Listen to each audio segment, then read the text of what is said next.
เถิดว่ามือในเป็นเสวันลีปีหงยำ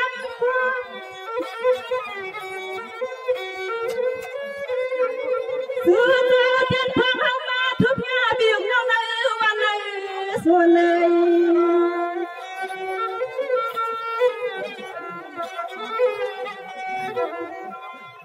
มือในอามาทะเลมปูในอัมใบเอาเข้ามาเลยทุบก่อนแล้วดาบิกน้องดังวันกลางส่วน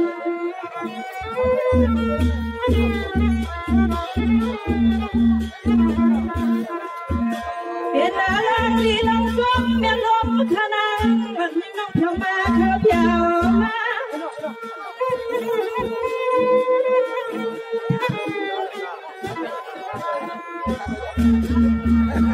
ที่น้องในวันนั้นคงกระด้างเสียงเจ้าสมเด็จข้าเมื่อให้นั่งข้ามาต่อหันพวกพ่อบ้านเนี่ย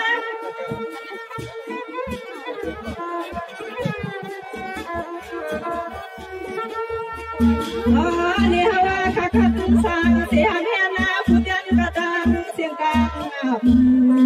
ก็เลยโจสอนเขามาทองเขาต่อเขา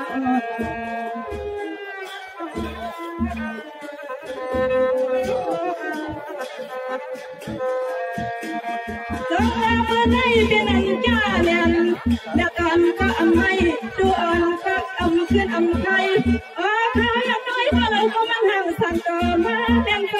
ตาหนอ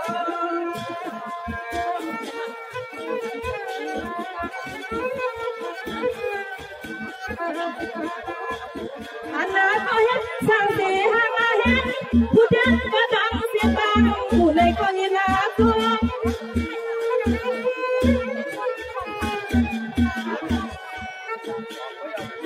เมื่อในพี่น้องดังเสียงดังหมู่เลยมากำสุนมือหน้าต่อสองภาษาไทยขยาวเจอในมาหกหน้าเงินดังไผ่ตั้งปีบอนรวม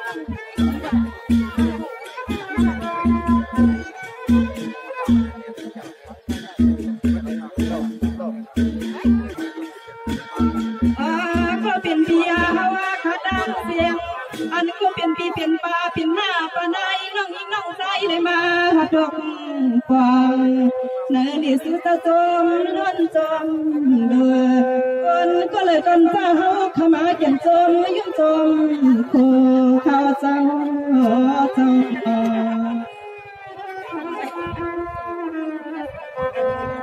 มาเดียวนะมาเอาช้อนตรงนี้จังหวะเพื่อนในลิงนาคาเด็กขึ้นน้ำไม่ปันบอกว่าพี่วิมาลาเป็นทับจูสุรเจ้าโลก็มองเลยนะก็มองอย่างนี้สุรเจ้าดังเสียงเนสุปจังขอลังน้ำความปีบอสังคำทุ่งเมืองจังยานหล่นเพียวมาเข้าในเพียว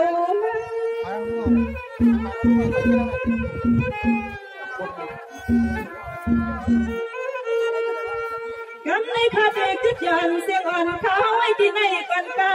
เขาไว้ปันปีก่อนเกี่ยวเขาลัดจอมป้า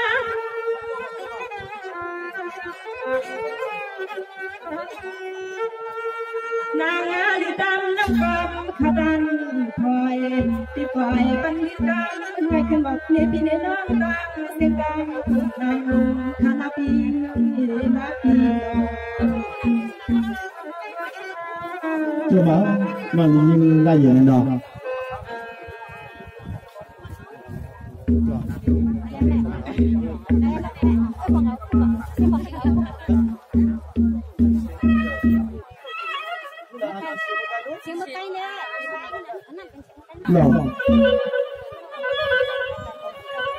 เจ้าว่าต้องได้พวกเนื้อสดหน้าทองพวกสางเข้มควายต่อลอยๆน่ะน้องกระตังเสียตังมือวันนี้เขาเข้ามาเลยทวงมากันนอ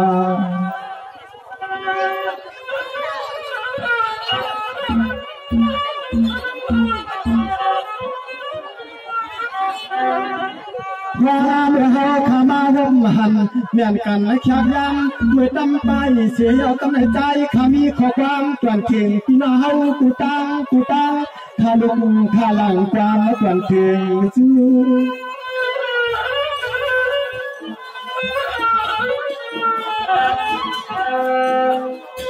เมื่อเฮาเข้าหัดเพียวอาศัยภูมิปักลมหุบเอาป่าที่ใหญ่เพียวใส่หัวถึงปักเนื้อไปน้ำใจน้ำคอขาเหลือเจือคือและอ่ำพาชูจะเฮาขาดูความเปลี่ยนจะเกิดใจ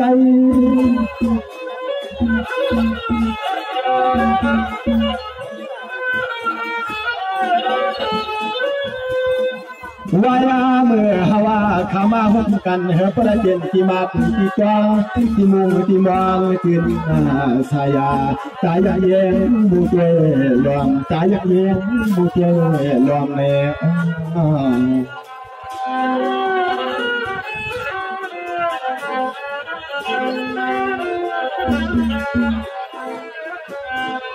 จะไม่ไปเป็นละหนึ่งน้ำขินพวกเราบางอยู่ชั้นในเวียงดาวเพียงเลยไปทวงตัวกว่ามา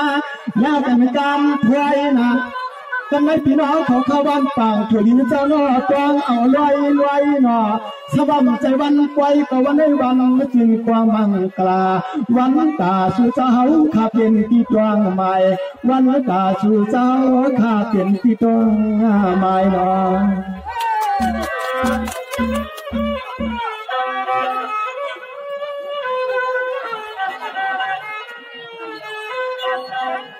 ยามไหลใจข้ามีน้ำใจนับยำกูตวนกูป้าทวันเท่าหน้าหุ่มบ้าจะเลี้ยผมเตรียมไม่เลี้ยงสัตว์เทพเลี้ยงสัตว์เทพผมเตรียมเลี้ยงเอี้ยหเลี้ยงลำนายุนายำไก่ทุ่งเมืองเฮา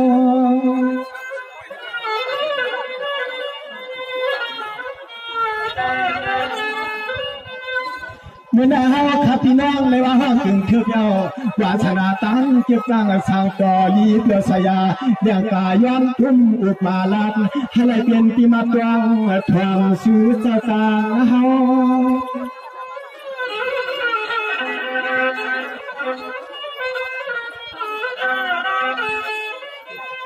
เฮา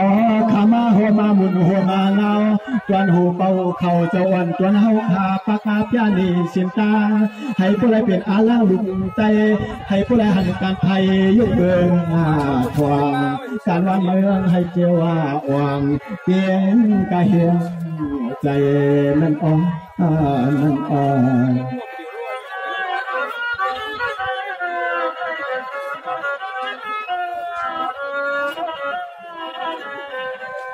จาไม่ว่าเมื่อไหร่เขาขับพี่น้องไม่จูหัวเสือขนาตาที่เหลือหน้าปันเหนือมีบาเต็มขุนทุนอูขยาวที่เขาขยันสู้เปียงปันยังเคยไตยิ่งใจเราบ่ได้กัดในเย็นเพียงเขียนไก่มีหาปีรู้มาปวังเฮ็ดเป็นปีใหม่ฮาว่าปวังเขาเฮ็ดมิกสวยาวางคำเจ้าขาปกไปมาต่างเปลี่ยนที่เขาขาดวางใหม่เปลี่ยนที่เขาขาดวางใหม่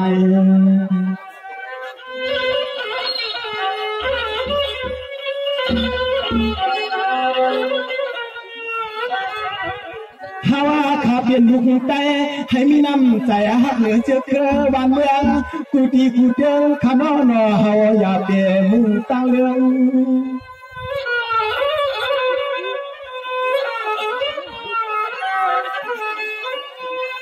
นายพี่น้องเขาขับรถห่วงมันเอาขาดห่วงสู่ที่อยู่กอกยานจ้าฐานะกอกยานกลางที่ยาตามหาไตกลางใหญ่วิหารคือตานที่นางาวาฮาว่าคำวังโยตาสีตาเจเลยมาเลสิเลยมาใจ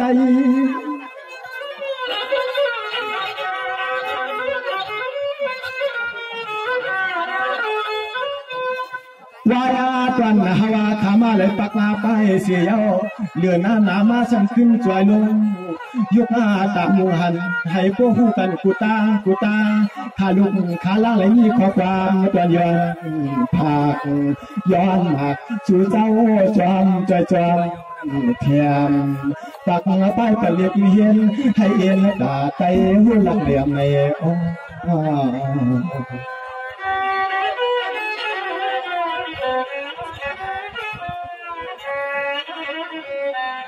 สาตในคดีแค่ปันลาวเพื่อเมืองอายางข้าวตามันจำขนอเมื่อในคดีแค่ปันลาวเพื่อเมืองยางข้าวตามันจำนอยังบอกเยอะขัดแต่มือชื่อเจ้านำหน้ามือชื่อเจ้าตายิ่งตาใจมือชื่อคิงมือเจอมาเลยตังเจ้าเลยมาสร้างสวาอยู่มือเจอหน้าเจอผู้เขาจะมีบุกมีลาเลี้ยงคอย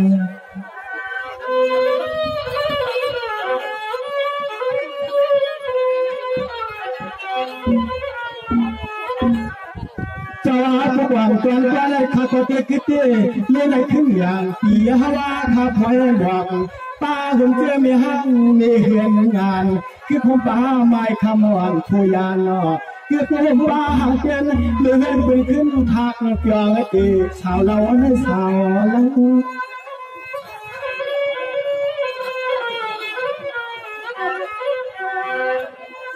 ว่าเมื่อเฮาขันจืดดังเขาว่างหดมาเมียนยากลังสู่เจ้าก็ตันเกงลงเมื่อไงนอเก็บประจำไปยินมากันกูควรให้ป้อมบนเรือนเปลี่ยวสายาใจขันข้อความเสื่อเลียงกาย้ำกันชูถึงย้ำกันชูถึงอยู่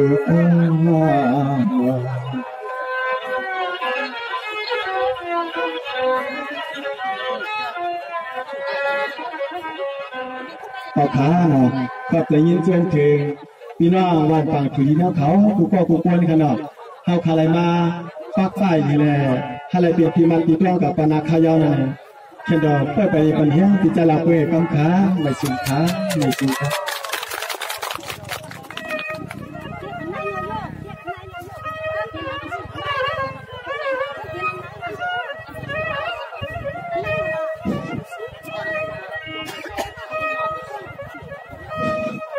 ไม่สมจังสินค้าพี่น้องเราเกี่ยวกับส่วน